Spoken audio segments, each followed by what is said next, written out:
Olha, Carlos Nascimento, o PSDB não é imune à crítica, não é imune a prestar contas ao Poder Judiciário e nós não passamos a mão na cabeça de ninguém. Justiça se cumpre. Então, a justiça é para o PT, é para o PSDB, é para todos os partidos, ninguém está acima da lei, não tem justiça vermelha, não tem justiça azul. Cumpra-se a justiça. Essa é a nossa posição. Os representantes da CCR, que é a maior concessionária de rodovias aqui, afirmaram que foram repassados 5 milhões de reais para a campanha do senhor via um cunhado seu, o Ademar Ribeiro. E tem um outro tesoureiro também, aqui de São Paulo, que foi tesoureiro da sua campanha, Marcos Monteiro, na campanha de 2014, que foi citado pela Odebrecht em repasses à campanha. As duas questões. Primeiro, o CCR. Eu nunca vi ninguém, isso é um absurdo verdadeiro, eu nunca vi ninguém ajudar alguém que sabe de antemão que vai trabalhar contra os seus interesses. Contra os seus interesses. A CCR, nós em 2010, nós dissemos, eu vou revisar todos os contratos anteriores. Na campanha eleitoral, eu vou reduzir o preço do pedágio. Eu quebrei o monopólio do Sem Parar. Hoje tem 3, 4 concorrentes no pedágio eletrônico. Nós entramos na justiça contra as concessionárias e acabou de ter uma decisão esta semana em segunda instância favorável ao governo do Estado e à Artesp. Aliás, nós já licitamos a concessão na região de Ribeirão Preto, já foi licitada, licitamos na Bolsa de Valores, na B3, derrubamos aquela exigência de atestado técnico, porque era um negócio de empreiteiras, nós derrubamos isso pela primeira vez aqui em São Paulo, ganhou o Fundo Pátria de Investimento, o pedágio já caiu em abril, entre 20% e 25%, a tarifa de pedágio foi reduzida. Ganhamos na justiça porque, fora do meu governo, não foi no meu governo, foi feito um aditivo contratual estabelecendo que o pagamento do ISS para as prefeituras, que é um verdadeiro absurdo, porque é 5% sobre o faturamento do pedágio, vai para as prefeituras municipais. Isso não existia quando o contrato foi feito lá atrás, na década de 90. Então, teve que reequilibrar o contrato, dizendo, olha, tem um fato superveniente, o Congresso Nacional aprovou um imposto, ISS de 5%, e eu quero ser reequilibrado. O que fez, na época, o reequilíbrio? Pelos números do contrato. Eu entrei em 2011, contratei a FIP, fiz uma auditoria em todos os contratos e verifiquei que o número de veículos que passou VDM era menor do que o previsto no contrato. Só para completar, então é evidente que o Estado tinha crédito nisso. Judicializaram, fomos todos para a justiça e estamos ganhando. Já tivemos 2 decisões em segunda instância. O governo não pagou nada, mas ele deu, pelo reequilíbrio do contrato, tempo a mais. Esse tempo vai ser reduzido. E hoje nós, relicitando, o pedágio cai 25%. Você investe muito mais, porque a taxa interna de retorno da década de 90 era 20%, 21%. Hoje a taxa interna de retorno é 8%.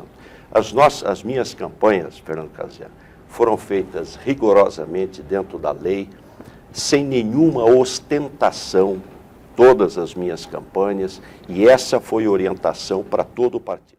Mas o nome do seu cunhado, o senhor Ademar Ribeiro, aparece também na delação feita por funcionários da Odebrecht, de que a sua campanha teria recebido, e não por vias legais, cerca de 10 milhões de reais, né? Eu gostaria de saber como o senhor responde a isso e qual é o papel, ou qual foi o papel desse senhor, seu cunhado, nas suas campanhas políticas, na arrecadação de fundos e no contato com as empresas. Olha, Carlos Nascimento, primeiro, ficou 1 ano essa delação lá na Procuradoria-Geral da República e não se chegou a nada, não tem absolutamente nada.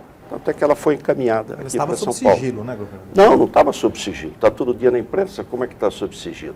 Essa da CCR, eu não sei o que é, o advogado nosso não sabe o que é e está publicado na primeira página do jornal. Você contar que milagre é esse.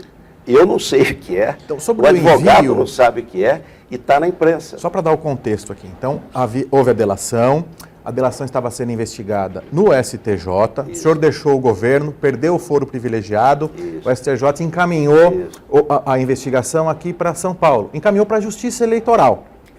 O Ministério Público Estadual também abriu o inquérito e resolveu investigar. A defesa do senhor pediu para o Ministério Público avaliar se era a responsabilidade dele fazer essa investigação. Se a campanha do senhor for transparente, não cometeu nenhuma irregularidade, por que não investigar, governador? Por que tentar interferir na investigação? Não é interferir. O Procurador-Geral da República não apurou nada e encaminhou para o STJ, dizendo, mande à Justiça Eleitoral de São Paulo. Continue a investigação, não tem nem inquérito, continue a investigação. O STJ, Superior Tribunal de Justiça, encaminha para a Justiça Eleitoral, que é o foro adequado. O promotor falou, não, eu também vou investigar aqui, contrariando o STJ e contrariando a Procuradoria-Geral da República. Não tem nenhum problema, pode fazer as duas investigações. Aliás, me permita aqui falar com quem está nos acompanhando, eu tenho 40 anos de vida pública, 40 anos de vida pública. Fui vereador na minha cidade natal, quando o vereador não ganhava um centavo. Eu fui presidente da Câmara e vereador sem ganhar um único centavo. No finalzinho do mandato de vereador, que os militares, o governo da ditadura, criou lá um jeton que era uma coisa pequena. Fui deputado estadual e, que eu saiba, o único caso de quem foi deputado, contribuiu, não se aposentou como deputado estadual e nem pediu dinheiro de volta. Dei tudo para o Estado e para o povo.